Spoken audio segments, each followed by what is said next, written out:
Hi అండి. ముందుగా మీ అందరికీ హ్యాపీ మదర్స్ డే. సో, ఈరోజైతే మదర్స్ డే రోజు మా ఇంటికి మా తోడికోడలు, మా అక్క, మేము అందరం కూడా మమ్మీ వాళ్ళ ఇంటికి వచ్చామనమాట.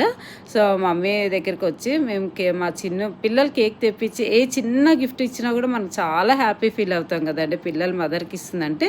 సో, మా చిన్ను అయితే కేక్ తెప్పించింది అనమాట. సో, కేక్ తెప్పించి మంచిగా కేక్ అదంతా కూడా కట్ చేసాం. మమ్మీ కానీ, నేను, మా తోడికోడలు, మా అక్క అందరం కేక్ కట్ చేసాము. సో, అది అందరం షేర్ చేసుకున్నాం అనమాట. నేను చెప్పాను కదా, కేకే కాదండి, ఒక చిన్న గ్రీటింగ్ కార్డ్, ఒక చిన్న గిఫ్ట్ ఇచ్చినా కూడా పిల్లలు మదర్స్కి ఎంత మంచిగా హ్యాపీ ఫీల్ అవుతాం కదా. సో, ఆ రోజు చాలా హ్యాపీ అనిపించింది అనమాట. అందరూ కేక్ షేర్ చేసుకోవడము, పిక్స్ తీసుకోవడము చాలా బాగా అనిపించింది. అంతే కదండి, మదర్స్ అంటేనే ఎవరికైనా మదర్స్ స్పెషల్గా ఉంటుంది కదా. ఏది వచ్చినా కూడా, అంటే సాడ్ అయినా హ్యాపీనెస్ అయినా ఏదైనా కూడా మనం మమ్మీతోటి షేర్ చేసుకుంటాం కదా ఎవరమైనా కూడా. సో, చిన్నప్పటి నుంచి మా మమ్మీ అయితే మాకు చాలా స్పెషల్ డే ఉండిందనమాట. ఎవరికైనా అంతే కదండి, అమ్మ అంటేనే స్పెషల్గా ఉంటుంది ఎవరికైనా కూడా.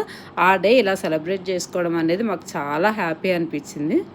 సో, ఇలా మేము కొన్ని పిక్స్ కూడా తీసుకున్నాం అనమాట. అంటే లాస్ట్ మదర్స్ డే, ఆ ముందు మదర్స్ డే అన్నీ కూడా మేము ఇలా ఎవ్రీ ఇయర్ ఒక చోట కలిసి మంచి సెలబ్రేట్ చేసుకుంటాం అనమాట. సో, కాసేపు అందరం కూడా మంచిగా పిక్స్ తీసుకొని ఎంజాయ్ చేసామన్నమాట. కేక్ తినేసి అలా కూర్చొని మెమొరీస్ అన్నీ గుర్తు చేసుకుంటున్నాం అనమాట. మేము చిన్నప్పుడు మమ్మీతో ఇలా ఉండేవాళ్ళము, ఇలా చేసేవాళ్ళము అనేసి మా తోడుకోడలు కానీ, నేను కానీ, మా అక్క అందరం కూడా మమ్మీతో ఎలా ఉండేవాళ్ళం చిన్నప్పటి నుంచి అనేసి ఒక్కసారి మెమొరీ అన్నీ కూడా గుర్తు చేసుకున్నాము.